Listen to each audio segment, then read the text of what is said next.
Welcome to the Deep Dive. We pull together the most compelling articles, research, insights, basically giving you that shortcut to being truly well-informed, always aiming for those surprising facts, maybe a little humor too. Keep things interesting. Exactly. So today we're diving deep into a really powerful book, Fired Up: How to Turn Your Spark into a Flame and Come Alive at Any Age by Shannon Watts.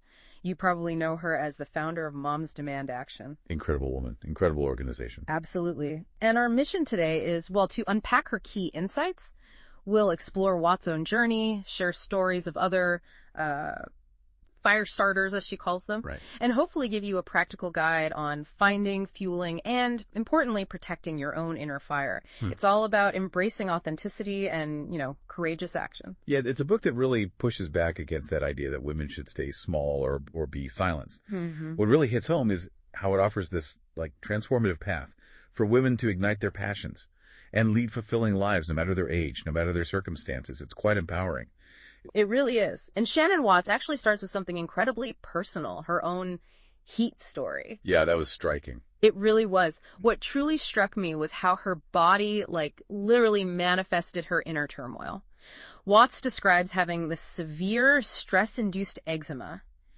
It got so bad, her body was, in her words, quite literally on fire. Wow. And this physical thing, it was a symptom, a symptom of a life completely out of alignment. There was an unfulfilling marriage, those deferred dreams she had of investigative journalism. Like she put those aside? Yeah, and just the immense pressure of work, family life, all of it. She came to the stark realization that her life was actually making her sick. Physically sick. Physically sick. And that healing meant she had to face her fears, her mistakes, head on. No more avoiding it. And that physical symptom, her body's profound way of saying something's got to change. Totally. She talks about this pivotal moment in Dr. Miller's office, which then pushed her to start journaling every day. Such a simple thing, journaling. Seems simple, right? But this act of self-reflection, it became this incredibly powerful tool for her. It helped her see really clearly how she'd, quote, betrayed herself. Mm-hmm. And that ultimately led her to the really unsettling truth about her unhappy marriage. It just shows how looking inward can be, truly transformative. So what does this actually mean for us, listening? Watts completely reframes this idea of a fire starter. Yeah, it's not what you might think. Right. It's not about being born with some special gift or waiting for the perfect moment. It's about making a conscious choice, sometimes a really audacious choice. Yeah. And for me, the real takeaway here is that you don't become a fire starter after you achieve some big, grand goal.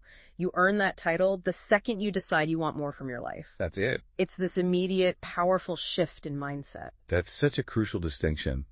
And the book then gives us some really compelling examples of women who just embody this. Think about Louise Slaughter. Okay. Started as a stay-at-home mom, found her spark trying to protect some trees in her neighborhood. Wow. And that just unexpectedly launched this whole political career where she fiercely advocated for women's issues. Incredible. Or Giselle Barretto-Fetterman deciding at 40, I want to be a firefighter. Just brushed aside everyone telling her it wasn't the right time. Good for her. Then there's Zoe Winkler-Ranis. She overcame these lifelong insecurities by founding an organization to help refugees and found her truest self, as she put it, through that advocacy work. Amazing. And Amber Goodwin, rejected by 17 law schools, goes back at 38, becomes the first black woman president of Mitchell Hamline's Student Bar Association. 17 rejections. That's persistence. Right. And then there's Carol Frick, finally becoming a published author at age 70. After more than 200 rejections. 200. These stories are just, wow. They're so diverse, but there's this common thread, isn't there? Absolutely. This spark is just the beginning. And then Watts introduces this powerful metaphor, like a blueprint, really, for understanding your own internal combustion. The fire triangle. Yes. This is such a core framework in the book. It's really useful. Watts explains you have your heat, which is basically your desires, what you want. Okay. Then there's your oxygen, which represents your values, what truly matters to you. Got it. And finally, your fuel, which are your abilities, your skills, your strengths. Heat, oxygen, fuel, desires, values, abilities. Exactly. These three elements, they combine to create your own personal fire. Right. Which raises, I think, a really important question for everyone listening. How can you start to identify these essential elements in your own life, to start building your fire? That is a powerful question. Because Watts definitely doesn't shy away from explaining what can put that fire out, or at least dampen it. Right, the extinguishers. Yeah. She argues that women are often silenced, or maybe worse, taught to silence themselves, living by these rules that she says are designed to keep our desires in check. And this is such a vital point she makes. Watts highlights how this societal pressure leads to anxiety, isolation, exhaustion. Just the complete opposite of feeling alive and on fire. It connects directly to that concept from Eve Rodsky, CIUU. Complicit in your own oppression. Oof. Yeah. Watts really shows how women internalize these societal messages about their role, their place, often without even realizing it. We kind of participate in our own limitations. It's so insidious, isn't it? How those messages just seep into what we believe about ourselves. Totally. And Watts really unpacks these common pitfalls, things that kind of masquerade as genuine fulfillment, but more often than not lead straight to burnout. Yeah, the traps. First one, purpose, with a capital P. Society pushes us to find this single grand purpose, right? Which paradoxically can actually lead to what she calls purpose anxiety. Yeah, that pressure. Totally. Nazanin Bonaidi's story is a great example here. She initially went into medicine trying to please her parents, only to find her true calling was actually in acting and activism. So Watts shows us that living on purpose, like acting with intention, aligned with who you are, is really different from living for a purpose, where you're just constantly searching for some predefined destination that might not even exist for you. That's a great distinction. Then there's the whole chase for happiness. Again, capital H. Right, a holy grail. Exactly. Watts basically says pursuing happiness as this constant, unwavering state.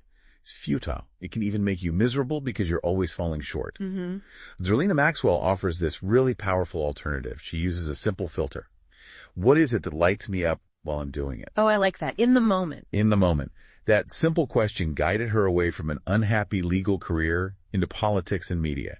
She focused on those moments of genuine engagement, not some mythical perpetual state of joy. That makes so much sense. And the last one is achievement. Susan Piver's story about her book deal completely tanking. Ow. Yeah. It vividly shows how focusing only on the external result, the achievement, can lead to really deep disappointment instead of appreciating the journey, the learning, the process itself. Yeah, forgetting the value in the doing. Exactly. It's about the process, not just the trophy at the end. And beyond these sort of big misconceptions, Watts digs into specific bad beliefs that she sees relentlessly holding women back. Okay, let's hear them. One powerful one is I'm not worthy. This idea she calls self-limited aspirations, basically where women decide, you know what, it's just not worth the effort to fight the system. I'm not good enough anyway. Oh, that's heartbreaking. It is. Kelly Peters' story illustrates this perfectly. Gave up her acting dreams, then hesitated for ages to become a full-time stylist because she was plagued by this fear that she just wasn't exceptional enough. How many people feel that way? Wow. Another big one she mentions is, I'm too busy. Oh, yeah. The badge of honor. Right. We live in this hustle culture where being busy is like a status symbol, but it tragically prevents that essential self-reflection we actually need to find our fire in the first place. You can't hear yourself think. Exactly. Stephanie Lane Baker had this huge realization during the pandemic. She saw her kids and how much they valued just downtime, just being, and that finally led her to prioritize her own rest. It's so important. The book suggests a really practical tool here, doing a time audit. Actually looking at where your time goes so you can actively reclaim moments for yourself, for that reflection. A time audit. I like that. Sure. Practical. Okay, what if... Then there's the classic, I'm not qualified, which is basically... Imposter syndrome. Exactly. Imposter syndrome. And the stats are stark, affecting over half of women surveyed, significantly more than men. Ugh. Dr. Annie Andrews, who's a pediatrician and ran for Congress, she constantly struggled with this, always downplaying her incredible resume despite her undeniable expertise. Even with all that experience. Even then, Watts suggests a powerful antidote here, creating a fact sheet. Literally list all your accomplishments, big and small. It provides this clear, objective, undeniable perspective to fight that inner critic. A fact sheet. Okay. Countering feelings with facts. Good. Yeah. And the final bad belief, but definitely not the least significant, is I might fail. Perfectionism. Yes, this deep-seated perfectionism. It leads to what Watts calls post-appearance performance anxiety. You know, that crippling fear of judgment after you've put yourself or your work out there? Oh, definitely relatable. It often creates this vicious cycle where women, maybe more than men, tend to just quit after what they perceive as a failure. Instead of seeing it as data. Exactly. Stephanie Lundy's story is tough fun. A lifelong struggle with criticism, rooted in having a really demanding father, ultimately led her to walk away from a career she genuinely loved because the fear of not being perfect was too much. Wow. The book suggests reframing perceived flaws, trying to see them as maybe unique strength, or at least part of the learning process, as a way to push through that fear. What's really insightful about all these extinguishers, these bad beliefs, is just how deeply ingrained they are. They're not just individual quirks, right? They're systemic messages that we internalize, often without even realizing it. That's the scary part. Okay, so you've managed to spark your fire. You're aware of the extinguishers. How do you actually sustain it, keep it going? Right, because it takes fuel. Watts describes this moment of just genuine panic, total overwhelm when she was building Mom's Demand Action. She really questioned if she could even continue. I can only imagine the pressure. Seriously. And what happened next is so interesting, really counterintuitive. She gets the simple phone call from someone she calls a practical stranger, this woman Cheryl. Okay. And Cheryl basically gave her permission to walk away. Wow, permission to quit. Yeah, which ironically is what solidified her resolve to stay. That permission to not have to do it, to not carry it all, was precisely what she needed to keep going. That is such a crucial point. It highlights that, you don't necessarily need anyone's permission to start your fire. Right. But you absolutely need deep-rooted support to sustain it, to get through those inevitable challenges and moments of doubt. That's it, exactly. Support is key. So the book offers these actionable strategies, tools, really, to keep the flames alive. One powerful idea is fake it till you make it, but Watts kind of reframes it. How so? She talks about it more as claiming a new identity. Like, she started referring to herself as the founder of Mom's Demand Action, even when it felt totally audacious, way too big. Owning it before it felt real. Yes. Amanda Haas's story is another great example. She just declared her desire to own a cooking business out loud. Just said it. And that bold act led to this outpouring of support she never expected. Putting it out there. Yeah. The book has this exercise, take on a new identity. It's a key practical application. Another vital tool she emphasizes is cultivating a growth mindset. That concept from Dr. Carol Dweck. Right. Fix versus growth. Exactly. This mindset helps you see failure not as, like, the end of the road, but as a critical opportunity to learn and grow, which is absolutely essential if you're going to push through setbacks. It changes everything. It really does. Think back to Carol Frick getting her book published after 227 rejections. Yeah. That is a growth mindset in action. She learned from every single no and just kept pushing. Incredible resilience. So beyond these individual tools, mindset shifts, Watts really stresses the importance of finding your people, your bonfire, she calls it. I love that term, bonfire. Me too. It's this network of supportive women built on shared values, mutual growth.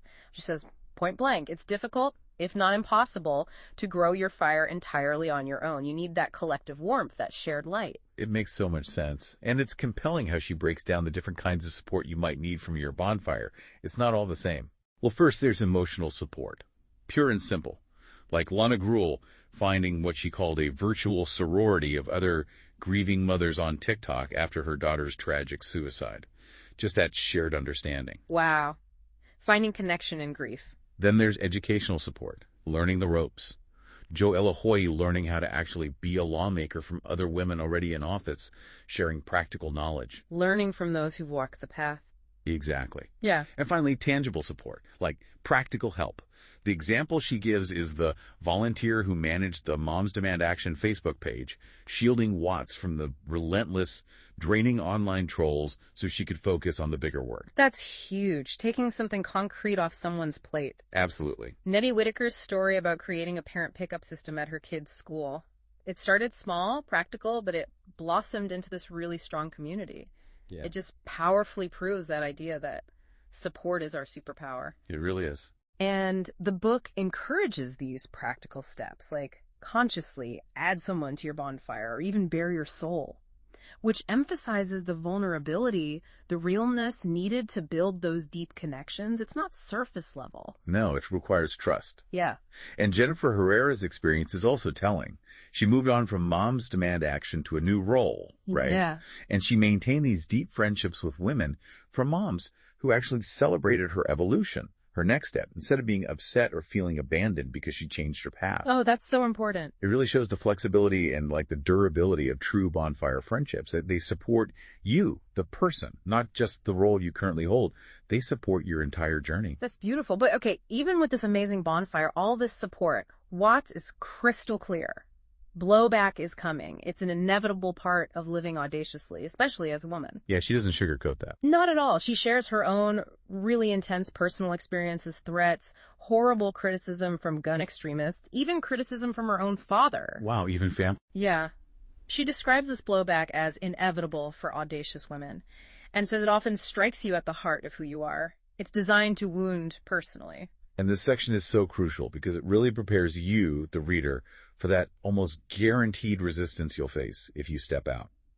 Watts meticulously details these common psychological traps that can truly extinguish your fire if you let them. Like what kind of traps? Well, guilt is a huge one, especially mom guilt. Oh, the classic. Right. Caitlin Collins argues it's basically man-made and functions as a kind of regulatory mechanism for society, keeping women in their place. Wow, that's a strong take. It is. Watts recounts this painful moment when a pundit publicly questioned her about her child's eating disorder, triggering this immense wave of guilt. It just shows how deeply those societal expectations can cut. That's awful. And I imagine that guilt can easily morph into something else. Exactly. It can turn into shame, making women feel not just guilty about an action, but fundamentally flawed at their core, like there's something inherently wrong with them. That's so much heavier. It is. But Sandra Cisneros' journey is offered as this powerful counterexample.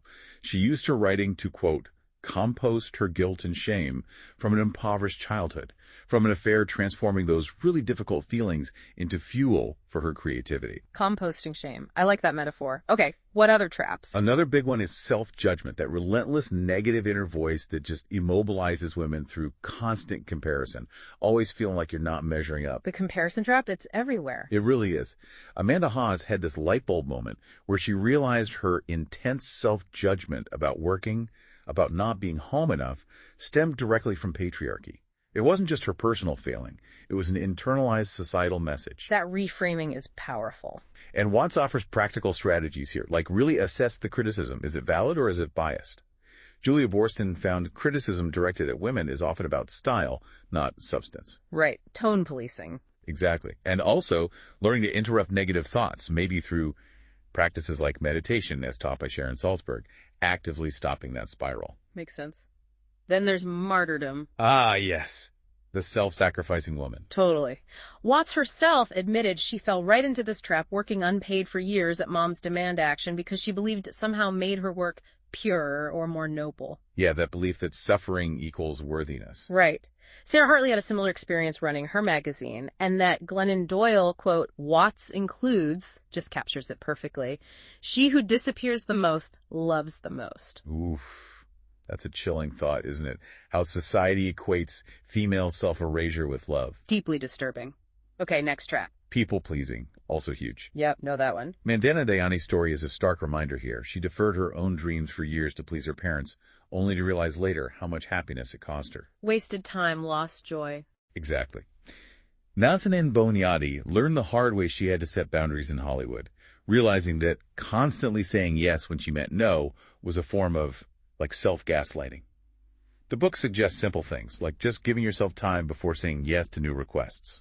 A pause button? A pause button. Good tip. And finally, disappearing. Yeah, this is that insidious thing that happens when women retreat, pull back after a failure or criticism. They just vanish. Right.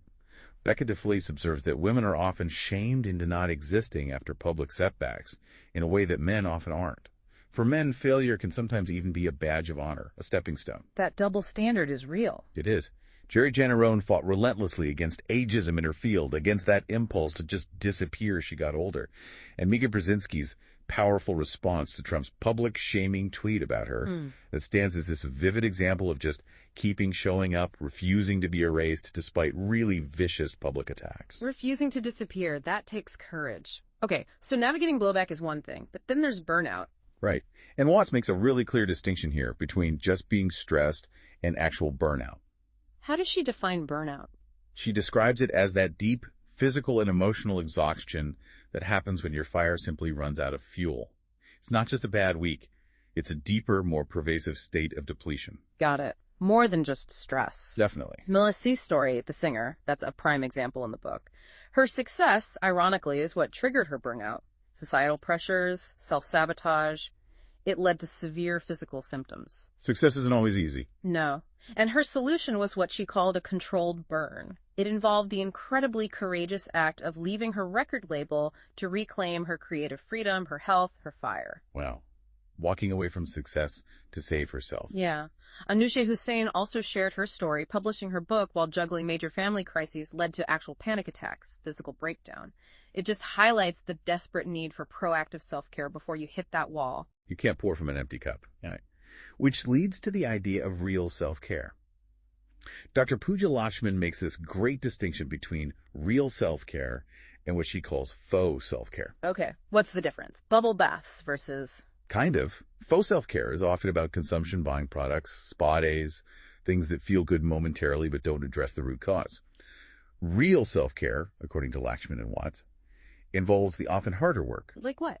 Like setting firm boundaries, aligning your choices with your core values, even when it's difficult, saying no, prioritizing genuine rest, not just collapse, engaging in movement to actually release stress, not just punish your body, and practicing self-compassion to combat all the guilt and shame women are conditioned to feel. So it's internal work, boundary work, not just external treats. Exactly. And conducting an energy audit is suggested as a useful tool here, really looking at where your energy is actually going, what drains you, what replenishes you. An energy audit. Okay, first a time audit, now an energy audit. Practical stuff. Very practical. It's clear that protecting your fire is this ongoing active process. But what happens when a fire has genuinely run its course? When it's time to let it go? Yeah, that's a whole other phase. The book introduces the indigenous practice of a controlled burn, setting intentional managed fires to clear out dead undergrowth as this powerful metaphor for intentionally clearing space in your own life for new growth. Letting something die so something else can live. Precisely. It's about making conscious, sometimes really brave choices to let something go, even something successful, to allow something new to flourish. Charlotte Clymer's story is a powerful illustration. Her transition. Yes. Right. Coming out as transgender meant inevitably losing some relationships, some parts of her old life. But ultimately, it led to immense personal liberation, as she describes it, and the ability to build this chosen family that truly supported her authentic self, clearing the way. That's incredibly brave. Watts then dives right into knowing when to let a fire die. It's not always easy to recognize, is it? Not at all, especially if it's been successful. She shares her own realization, standing in the White House Rose Garden, no less. Wow. That it was simply time for her to leave Mom's demand action. Despite its huge success, its importance, she had to challenge that pervasive idea of founder's syndrome, where the founder feels they can never leave. Letting go of her own creation. Yeah, and Brooke Baldwin's experience is different but related. Being, as she put it, unceremoniously let go by CNN actually forced her to finally leave a long-held fire, a job she'd been attached to that maybe no longer truly served her. Sometimes the universe gives you a nudge. Or a shove. Or a shove. And Deverell Peters, the basketball player, she made a very deliberate, conscious decision to retire when her passion for the game just wasn't there anymore. It wasn't burnout. The fire just waned. It's a powerful lesson in listening to that inner voice, honoring what truly fuels you now. Not just what used to fuel you. Exactly. Which leads nicely into the concept of let your next fire find you. Okay, I like the sound of that. Less striving.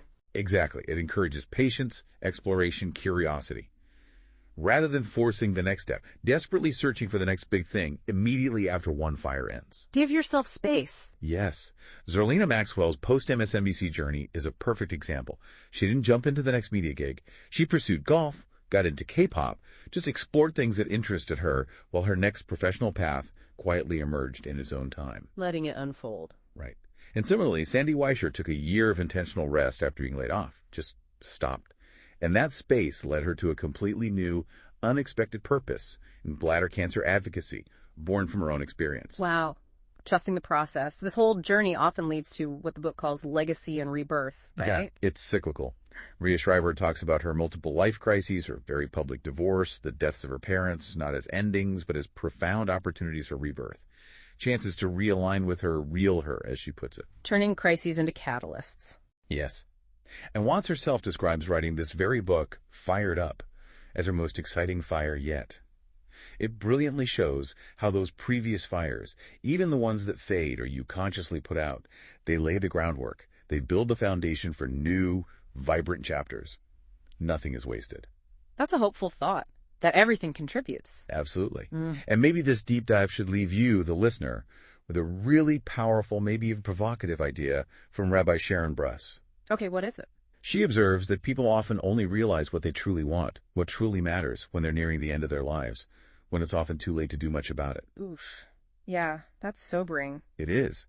But the implication is urgent. You are allowed, maybe even obligated, to decide how you want to live your life. Right. Right now. And it is never too late to decide to live your life on fire. Never too late. Think of Sandra Cisneros, who Watts mentions. Almost 70, still actively looking for her next fire, and knowing with deep certainty that everything in my life has brought me up to this stage. Wow.